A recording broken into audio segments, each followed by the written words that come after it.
양문석이 말이에요.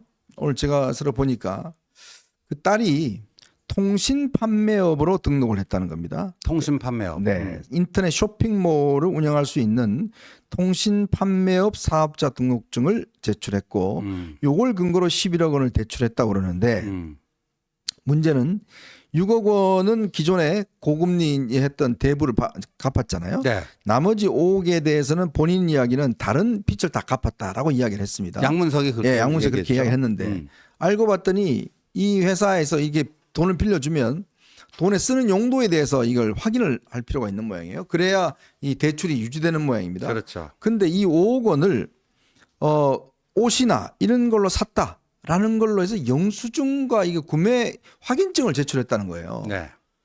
근데 딸은 이 캐나다로 어학연수 가버리고 네. 빚은 다 갚았는데 뭔 돈으로 지금 옷을 샀다는 거예요. 5억 원어치 오시면 이거 뭐 장난 아니잖아요. 그 허위 서류로 제출을 하고 한 거죠. 5억 원 네. 물품 구입에 썼다. 그 양문석이요.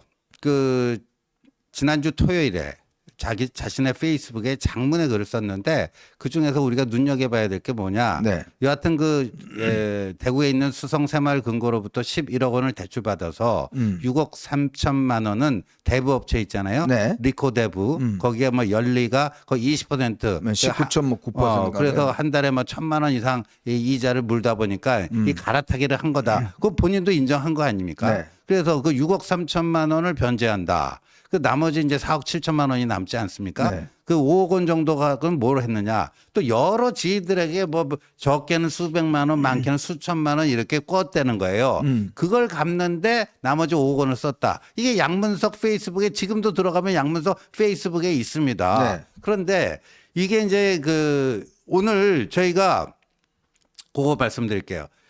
제가 아침에 오늘 참 고발장 제출하는 예, 거죠? 대검찰청 가서 한 10시쯤에요. 양문석을 사기죄로 네. 고발장을 제출하고 왔습니다. 고발장을 제출하고 왔고요. 네, 내용 좀 설명해 주시죠. 예, 저거는 뭐냐 하면요. 지금 양문석의 사기 행위가 저희들이 확인된 것만 해도 두 가지가 있다라는 거죠. 네. 하나는 대출 신청 과정에서요. 이거를 사업자 대출을 받은 거예요. 사업자 사실은 대출. 네, 실제 용도는 주택 구입 용도 아닙니까? 근데 그렇게 해갖고는 대출이 안 나오니까 당시 네. 문재인 정부가 대출 규제 꽁꽁 묶어놨잖아요. 네. 그렇게는 안 나오니까 아까 말한 것처럼 통신 판매업 이렇게 뭐 사업 계획 뭐 사업자 등록증 내고 이거 할 테니까 돈 좀 꿔주셔야 하고 꾸은 거예요. 그러니까 네. 대출 신청 단계에서 허위 서류 내갖고 이제 사기친 게 한 번 있죠.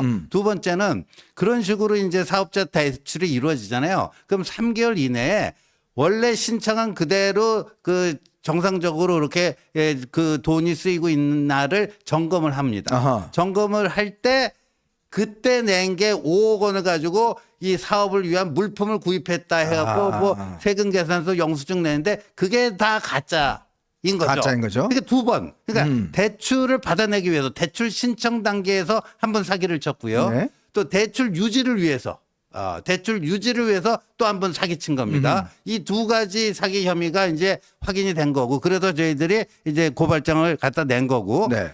그 고발장을 갖다 내고 제가 어딜 갔냐면 강남의 새마을 중앙에 본부가 있어요. 아, 예, 있죠. 그 윤재호 원내대표. 네. 그다음에 서초구 행정안전위원회 서초구 의원이 조은희 의원. 네. 수성 새마을금고가 있는 지역구 의원 이인선 의원. 뭐 이런 분들이 홍석준 지금 종합상황실장 네. 같이 가갖고 했는데 얼마나 웃긴 줄 아세요? 농협이? 우리가요 그걸 물어봤어요. 그 사업자 등록증에 그 업종이 뭐로 나와 있느냐? 새마을 중앙에 가요? 예. 근데 그 물어봤거든요. 우리 의원단에서 모르겠대요. 아직 파악 못했대요. 근데 문화일보 기사가 다 나왔잖아요. 그렇죠. 문화일보 기사가 나왔는데 아직까지도 그거 파악을 못하고 있는 거예요. 근데 핵심은 뭐냐? 그 5억 원을 물품 구입해 썼다. 이게 이제 사기인 거예요. 근데 거기에 대해서 아직도 오늘부터 이제 현지 검사 나가서 뭐 한다는데 이 보니까 신속성과 정확성이 좀 떨어져서 굉장히 저희들이 말이에요. 빠른 조사, 정확한 조사, 이걸 빨리 했으면 좋겠다. 이렇게 얘기하고 왔습니다. 자, 더군다나 오늘 이제 새마을금고 조항회가 밝힌 거는 뭐냐면 당시 양문석이 이쪽 새마을금고 측에서 그 대출해 줄 테니까 저 사업자 등록증으로 해서 오시면 돼요. 그 문제 없어요. 우리가 다 알아서 할 겁니다라고 대출을 뭐 종용했다라든지 대출을 어떤 유인했다든지 이런 이야기를 했지 않습니까? 그렇죠. 근데 지금 이 새마을금고 측에서는 전혀 그런 행동을 한 적이 없다. 네. 본인들은 그냥 이 사업자 등록 이게 들어왔고 거기서도 물품 구매 이게 있었기 때문에 대출을 해줬다. 그렇죠. 이렇게 이야기를 하고 있는 거예요. 그러니까 예. 지금 양문석의 이야기, 즉 이쪽에서 프로모션을 해서 그런 대출을 받은 게 아니다. 대출을 받았다. 이거 자체가 거짓으로 지금 드러난 거 아닙니까? 거짓으로 드러났고요. 그리고 그 당시에 양문석 대출을 담당했던 실무자는 지금 퇴직을 했답니다. 네네. 퇴직을 했는데 근데 법적으로는요 어떻게 됐냐면 그 실무자가 먼저 설령 양문석의 주장대로 이런 식의 방법으로 대출을 땡기면 된다 해서 그러면 양문석이 동의했으니까 공범이 되는 거 아니에요? 그렇죠. 공범이 되죠. 그러면 사기죄가 성립이 안 되는 거 됩니다. 당연히 되죠. 됩니다. 그 새마을금고 직원과 양문석이 공모했고 새마을금고라고 하는 금융기관에게 사기를 친 게 되는 네네. 거 아닙니까? 네. 그러니까 사기죄는 그대로 붙고 있고요. 플러스 뭐가 되느냐? 배임죄가 추가가 되는 겁니다. 네네. 근데 양문석이 법적으로 무식하니까 사기죄는 그대로 남고 플러스 배임죄가 추가된다는 걸 모르고 나는 사기 아니다. 그렇게 웃긴 주장을 한 거죠. 그러니까 양문석은 지금 보니까 지금 뭐 빼박인 것 같아요. 이게 지금 일단 여러 가지 지금 사기의 정황들, 사기죄의 성립 요건들이 다 맞는 것 같습니다. 일단 거짓 서류를 냈고, 네. 그다음에 물품 대금서 허위 지금 증명서를 냈고, 네. 그다음에 이제 본인의 지금 있던 대출 그걸 프로모션해서 본인은 그냥 그쪽 주장에 따른 것뿐이다라는 이야기, 이거 자체가 이제 거짓으로 밝혀진 거 아니겠습니까? 그렇죠. 그렇기 때문에 아마 이 양문석은 이게 뭐 혹시나 당선이 된다 하더라도 네. 제가 볼 때는 뭐 거의 사기죄로 이거는 뭐 유죄가 나올 게 거의 분명한 것 같습니다. 이게 보니까 특경법상으로 특경법이 적용되는데 징역 3년 이상이 충분히 가능한 범죄입니다. 네네. 그리고 그것만 있어요? 사기죄만 있는 게 아니고 그 새마을금고에서 11억 원 대출 받은 다음에 이거를 매달 갚아나가야 그렇죠. 되잖아요. 근데 이게 굉장히 또 사업자 대출을 받으면요. 보통은 주담대 그 주택 구입용으로 그 주담대 대출을 받으면요. 원리금을 같이 상환해야 되는데 네. 이 사업자금의 경우는 이자만 쭉 상환하다가요. 막판에 가서 만기에 가갖고 원금은 다 갚아도 되는 그것도 또 특혜가 좀 있습니다. 그런데 이게 보니까 한 달에 거의 근 300만 원 돈을 이자를 갚아야 되는데 양문석이 그 자기 아내가 해왔다고 했거든요. 네. 그러면 딸이 갚아야 될 거를 아내가 대신 이자를 내준 거 아니에요. 네. 그러면 증여세를 내야 돼요, 안 내야 돼요? 안 내야 당연히 내야 되죠. 근데 그 증여세 안 냈으면 또 증여세 그렇죠. 탈루가 되는 거고요. 그것도 걸리네요. 그다음에 5억 원 물품 구입했다고요. 네. 그 허위 서류 냈는데 거기서 예를 들어서 세금 계산서 같은 거 있잖아요. 네네네. 이거 영수증에 해당되는 이런 거를 뭔가 누군가가 해놓은 거를 그걸 조작하지 않았겠습니까? 조국 부부가 입시 서류 조작하듯이 이 양문석은 대출 서류를 조작한 겁니다. 네네. 그렇게 되면 그게 뭐냐? 공문서를 위조했으면 공문서 위조죄, 사문서를 위조했으면 사문서 위조죄, 이게 또 추가가 됩니다. 아이고 지금 뭐 하여튼 여러 가지가 추가가 되네요.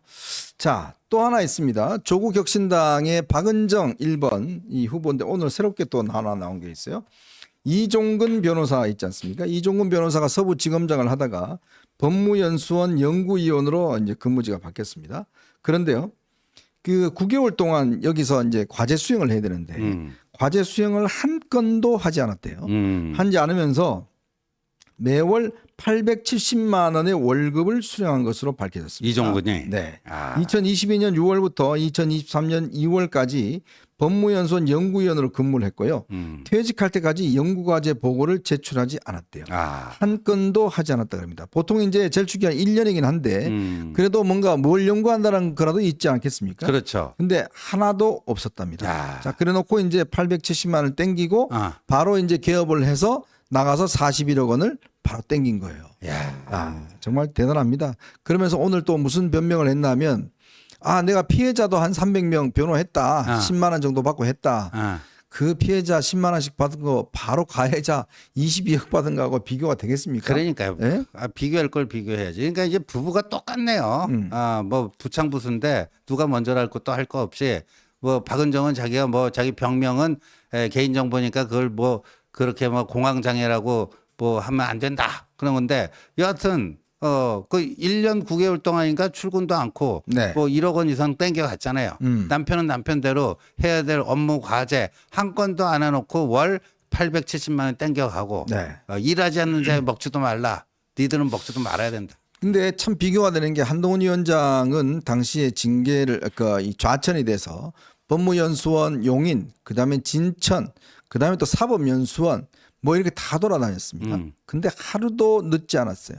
그래서 정확하게 또 모든 업무를 수행했습니다. 네. 그때 당시에 법무부 감찰 담당관이 누구냐? 바로 박은정입니다. 맞습니다. 그 출퇴근을 계속 체크했던 게 박은정이에요. 맞아요. 자, 그렇게 한동훈 위원장은 한 번도 병가를 낸 적도 없어요. 자, 박은정 자기처럼 1년 9개월 동안 검찰청에 한 번도 안 간 적이 없습니다. 지금 박은정은요, 1년 9개월 동안 광주지검에 아예 가지를 않았다고 그럽니다. 한 번도. 그러니까 계속 병가 내고 또 안 되니까 소송하고 또 병가 내고 했는데 그러면요, 1년 9개월 동안 이렇게 아파서 검사도 못하는 사람이 어떻게 국회의원을 할 수 있나요? 그러니까 일본 받으니까 다 나와버렸습니까? 네. 아니 정말 저는 이 일본이라는 게 만병통치약인가요? 일본 받으니까 그냥 그동안 알았던 병이 그냥 한꺼번에 다 그냥 훌훌 날아가 버린 건가요?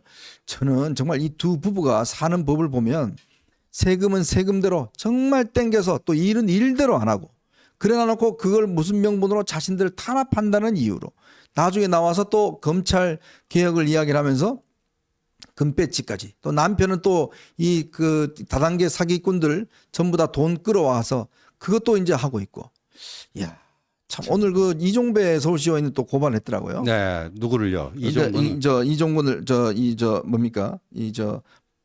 박은정. 박은정이 전관예우가 아니다. 한 걸 가지고 또 이제 그걸 고발했더라고요. 그래서요.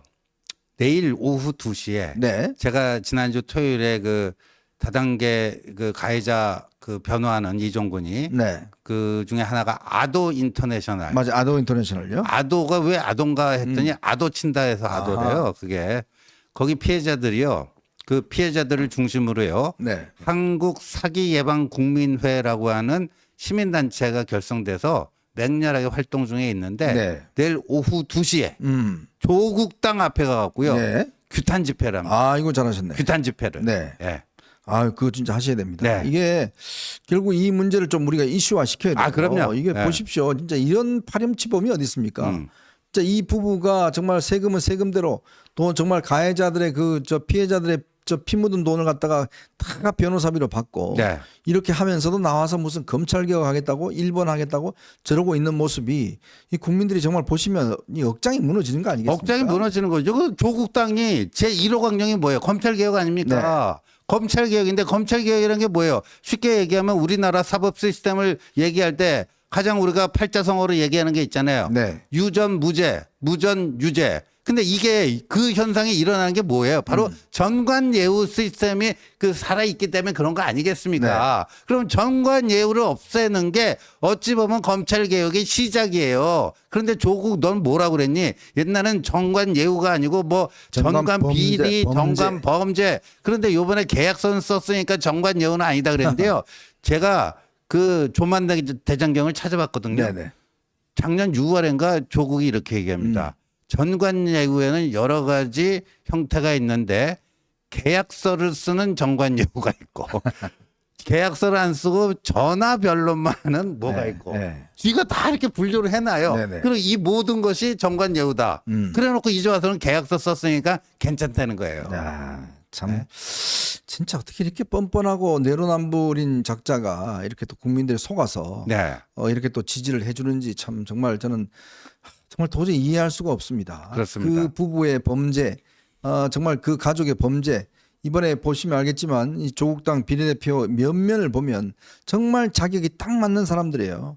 똑같은 이런 혐의로 해서 이 범죄 혐의가 있는 사람, 수두룩한 사람들이 돼 있는데 저걸 국민들이 찍어주겠다고 그러고요. 자, 이들이 그냥 국회 들어오면 뭘 하겠습니까?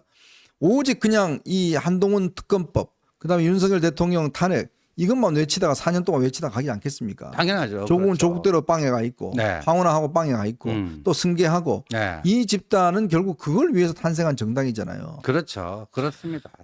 진짜. 그러니까 이런 정당에 진짜 국민들이 이렇게 지지하신다는 거 저는 정말 이거는 비정상 사회라고 생각이 듭니다. 그래서요. 이제 우리가 앞으로 이제 며칠 안 남았는데 2조 세력 심판, 2조 심판할 때요. 네. 전략적으로 이재명도 이재명이지만 조국을 집중 공략해야 된다. 네. 그래서 이 1호 후보, 1번 후보 박은정 이게 제일 약한 골이에요 현재까지. 조국 땅에 보면 이제 문제투성의 인간들이 많죠. 그 6번의 김준영, 네. 한미 동맹은 가스라이팅이다 해놓고 지 아들은 미국 국적 갖고 있고 네. 뭐 말도 없이 많은데 이종군 문제 있잖아요. 네. 박은정 이거 가지고 집중적으로 한 놈만 패야 됩니다. 집중적으로 패고요. 그 금융 피해자 그리고 지금 엊그저께 한동훈 위원장이 얘기했잖아요. 네. 이 다단계 사기 등 이 금융 피해자 구제를 위한 특별법을 지금 만들겠다 그랬어요. 네네. 그 내용을 지금 저희 특위에서 지금 준비 중에 있습니다. 네. 이런 것도 만들면 이 보니까요, 현정이 네. 이 다단계 사기 피해자가요. 야, 200만 명에서 300만 명. 어마어마하군요. 그러니까 근데 이게 갈수록 수법이 교묘해지고요. 이게 줄어들어야 되잖아요. 네. 그러니까 이 수사라든가 저 재판이 충분치가 않다라는 거 아닙니까? 그렇죠. 이게 수사 재판이 신속하게 딱 이루어지면 이거 내가 잘못하다가 그 사기칠래다 그 유혹에 나 인생 완전히 종치겠구나 하고 네네. 줄어들어야 되는데 네. 이게 갈수록 기승을 부린다는 것은 지금의 사법 시스템 갖고는 이걸 막는 게 역부족이라는 거 아닙니까? 네네. 거기다가 과거 조폭을 비호했던 그 변호사가 따로 있잖아요. 네, 있죠. 이 사기범들을 비호해주는 그 변호사가 따로 있는 거예요. 전문 변호사가 바로 이종근이에요. 정말 기가 막히네요. 자, 그리고요. 김준혁 여러분 잘 아시겠지만 수원정에 지금 나와 있는 후보 아니겠습니까? 이 김준혁이가 지난번 박정희 전 대통령에 대해서 여러 가지 뭐 논란적인 이야기를 특히 위안부 하고 뭐 섹스를 했다 뭐 이런 황당한 이야기를 했지 않습니까? 오늘은 정말 더 황당한 이야기가 또 드러났습니다. 김용민이가 진행한 유튜브에 출연을 했어요. 이런 이야기를 했어요. 유튜브 채널 자신의 전공을 궁중문화의 에로문화다 이렇게 이야기를 했습니다. 그러면서 자신의 뭐 이 호를 갖다가 유두라고 이렇게 지었다고 그러네요. 참 황당합니다. 이런 이야기를 했습니다. 이화여대 김한란 총장, 이화여대 초대 총장이 김한란 씨가 해방 이후에 이화여대 학생들을 미군 장교들에게 성상납시켰다. 이렇게 이야기를 했고요. 정말 황당한 이야기를 했습니다. 또 수원성을 언급하면서 이 뭐 적 같습니다, 유두 같다, 뭐 이런 이야기 또 뿐만 아니라 이 섹스 공중사 뭐 이런 것들도 쭉 이야기를 하면서 또 이런 이야기를 했어요. 지난해 1월 달에는요 유튜브에 출연해서 윤석열 대통령과 조 바이든 대통령이 국지전을 일으킬 수 있다고 생각한다. 또 이런 이야기를 했고요. 야, 그리고 또 캠프 데이비드 그 한미일 정상회담을 두고요. 제2의 텐진 조약이다. 또 이런 이야기를 했습니다. 이런 사람이 어떻게 한신대 역사학과는 도대체 무슨 정신으로 이 사람을 교수로 시킨가요? 아니 뭐 한신대가 뭐 대학이 벌거죽숙한 대학이니까 저런 사람이 참 교수 그래도 그렇지 어떤 저런 사람이 교수를 하는지 그러니까 뭐 좌파도 나름대로 그 지식 수준이 좀 있고 또 인격도 어느 정도 되고 그 정도 돼야지 뭐 대학 교수를 하는데 참 인상부터가 좀 거시기 합니다. 아니 그러니까 오로지 이재명을 정조에 비유했다는 책 하나 썼다는 이유로 지금 공천을 받았는데 알고 봤더니 거의 김용민하고 똑같은 수준이에요. 김용민 옛날에 뭐라고 그랬습니까? 그 뭐 콘돌레 라이스 대통령, 라이스 국무장관을 뭐 성폭행해야 된다고 그런 황당한 주장을 한 놈 아니에요. 하긴 뭐 조국이도 서울대 법대 교수였으니까. 참 이런 걸 보면요, 진짜 대한민국 뭐 제가 다 폄하하는 건 아닙니다만은 진짜 대학 교수들의 이 수준 자체가 맞습니다. 진짜 문제다. 이게 어떻게 방송에 나와서 이런 이야기를 정말 할 수가 있는 건지 이거 정말 이대에 대한 정말 이거는 모욕적인 이야기지 않습니까? 그럼요. 아무런 역사적 근거도 없이 아니 이대 김한란 총장이 어떻게 이화여대 학생들을 미군 장교에 성상납한다고 이야기할 수 있을까요? 이건 사자 명예훼손에 해당되니까 사자 명예훼손은요 그 고소권이 그 유가족들에게 있거든요. 지금 해야 된다고 봅니다. 근데 이거는 이대에 대한 명예훼손은 되기 때문에 맞습니다. 이대가 법인격으로 법인격으로 이거는 네. 뭐 충분히 대응을 해야 된다라는 생각이 듭니다.